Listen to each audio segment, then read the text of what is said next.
Meus queridos, dando sequência, nós trabalhamos um pouco agora sobre esse conceito de manifestações populares. Perceba que lá no teu livro, se tu der uma olhadinha lá na página 396, nós vamos ter justamente esse conteúdo. Então, estou trazendo aqui algumas manifestações, por exemplo, a manifestação pelas diretas já, aquele momento em que o povo não tinha o direito ao exercício pleno do voto. Então, o povo foi às ruas pedir para eleger os seus representantes. Um segundo, o movimento dos Cada Pintada, ficou conhecido em todo o mundo, que foi justamente aquele movimento que pediu o impeachment do então presidente Fernando Collor de Mello. Os estudantes, a classe trabalhadora, a sociedade em geral, foi às ruas, fez uma manifestação, várias manifestações pedindo o impeachment, pedindo a saída, o afastamento do presidente Collor de Mello. O segundo, nós já temos aqui movimentos mais contemporâneos, ou seja, mais recentes, ditadura nunca mais, aqui 1964 atrás, no sentido de solicitando que não se volte ao regime ditatorial. Alguns ainda dizem, mas nunca houve ditadura. A história, ela fala por si mesma, os testemunhos falam por si mesmos com relação a isso.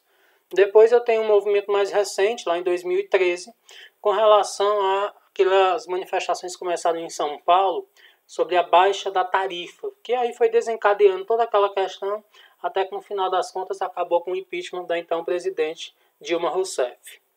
Todos esses movimentos que eu estou te apresentando aqui, eles são para nós um termômetro da situação do país. Então veja, a partir do momento que eu tenho uma manifestação, que o povo está indo às ruas por alguma maneira, que o povo está indo às ruas questionar alguma coisa, significa dizer que há algo que não está bem, que não está legal na sociedade. Então, eu posso compreender as manifestações como um termômetro.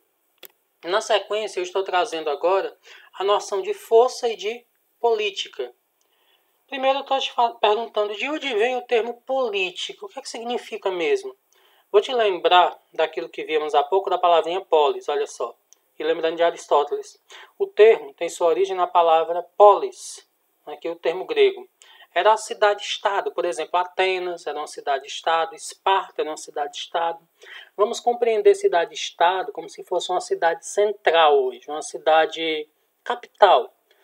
Pensemos Canindé, por exemplo. Canindé é uma cidade central dos sertões de Canindé.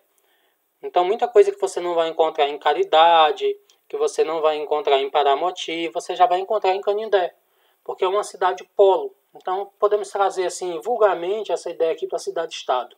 E a política, ela é o quê? Ela é a forma de alguns agir frente aos outros, com vistas à promoção do bem comum. Eu queria te chamar a atenção para cá, olha. A ideia da política é justamente o bem comum.